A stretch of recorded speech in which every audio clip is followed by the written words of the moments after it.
என்னை கிள்ளுக்கிறியா நினச்சிட்டு இவனுக்கெல்லாம் ஏன்டா சீட்டு கொடுக்காதுன்னு அவங்க ஏதோ பண்ண பார்க்குறாங்க. டேய், உன்ன மாதிரி எங்கள் அப்பா 7.5 கோடி வந்தாலும் என் வளர்ச்சியவோ மக்கள் என் மேலே வச்சிருக்கிற அன்போ உங்களால் ஒன்றும் பண்ண முடியாது. நான் சாதாரணமான கிள்ளுக்கீரை ஏதோ எறும்பு மாதிரி நசுக்கிட்டு போனான்லாம் நீங்கள் நினைக்காதீங்க. அது எல்லாத்துக்குமே தெரியும். வெட்ட தலைக்கிறவன் அது. ஆமையா, இன்னொரு இயக்கமும் பேசிக்கிட்டு இருக்கு.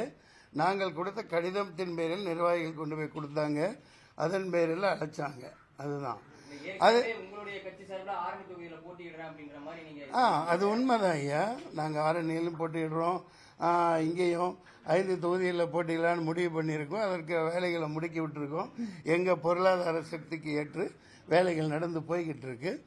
இந்த நிலையில் அந்த குறிப்பிட்ட நாள் அவங்க அப்பாயின்மெண்ட் இருந்தது, போய் பார்த்தேன். இல்லை, நான் என்ன அதிமுகவில் நான் எத்தனை வருஷம் வேலை செஞ்சேன்னு அவங்களுக்கு தெரியுமா?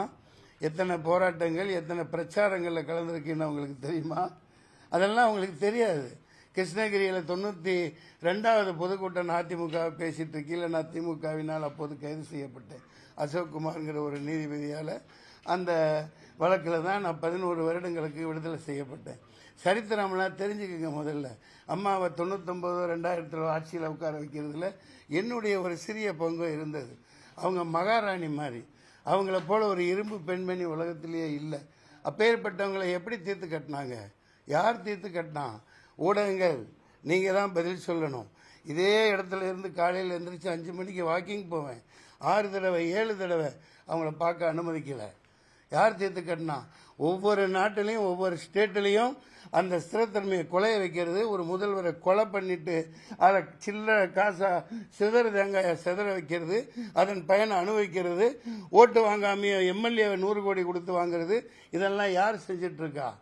அந்த ஜெயலலிதாங்கிற பெண்மணி இருந்திருந்தா, அவங்க இருந்திருந்தா நீ ஜிஎஸ்டி கொண்டு வந்திருக்க முடியாது, நீ நீட்டும் கொண்டு வந்திருக்க முடியாது, இந்த பணச்செல்லாமையும் கொண்டு வந்திருக்க முடியாது. இது நீங்க ஒத்துக்கிறீங்களா இல்லையா? இது உண்மையா இல்லையா?